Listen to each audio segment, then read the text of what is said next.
يا جمل يا جمل يا جمل يا جمال. Assalamualaikum warahmatullahi wabarakatuh. Alhamdulillahirabbil alamin, wassalatu wassalamu ala asyrafil anbiya'i wal mursalin sayyidina wa maulana Muhammadin wa ala alihi wa sahbihi ajma'in. Amma ba'd. Hari ini Ustazah akan bercerita tentang seorang filsuf yang terkenal di Spanyol. Orang tersebut adalah Averroes atau yang lebih dikenal sebagai Ibnu Rushdi. Ibnu Rushdi adalah seorang filsuf, dokter, dan ilmuwan Islam terkemuka dari Spanyol.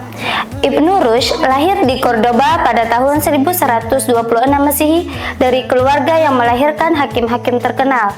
Kakeknya adalah seorang qadhi al-qudat atau hakim kepala dan ahli hukum terkenal di kota itu.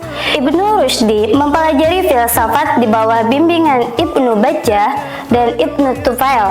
Pada tahun 1169 ia bertemu dengan Khalifah Abu Yaqub Yusuf yang terkesan dengan pengetahuan Ibnu Rushdi. Sang khalifah kemudian mendukung Ibnu Rushdi dan banyak karya Ibnu Rushdi adalah proyek yang ditugaskannya. Ibnu Rushdi juga beberapa kali menjabat sebagai hakim di Sevilla dan Cordoba. Pada tahun 1182, ia ditunjuk sebagai dokter istana dan hakim kepala di Cordoba. Setelah wafatnya Abu Yusuf pada tahun 1184 Masehi, ia masih berhubungan baik dengan istana hingga tahun 1195 saat ia dikenai berbagai tuduhan dengan motif politik.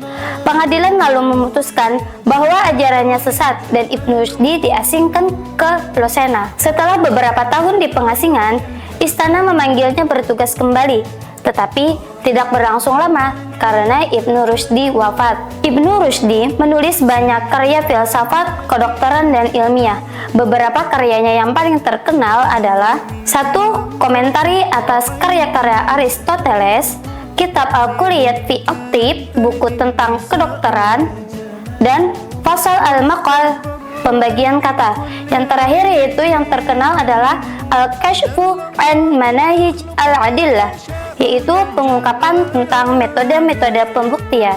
Ibnu Rushdi dikenal karena pemikirannya yang rasional dan logis. Ia berpendapat bahwa akal manusia dapat mencapai pengetahuan yang sama dengan pengetahuan Tuhan. Pemikirannya mempengaruhi banyak filsuf dan ilmuwan barat, termasuk Thomas Aquinas.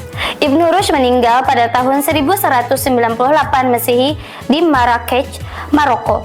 Ia dimakamkan di Cordoba, Spanyol. Ibnu Rushdi dianggap sebagai salah satu tokoh penting dalam filsafat Islam. Pemikirannya tentang rasionalisme dan logika mempengaruhi perkembangan filsafat barat. Ibnu Rushdi juga dihormati sebagai seorang dokter dan ilmuwan yang berkontribusi pada perkembangan ilmu pengetahuan. Sekian dari Ustazah, semoga dapat menginspirasi Ananda semuanya. Wassalamualaikum warahmatullahi wabarakatuh.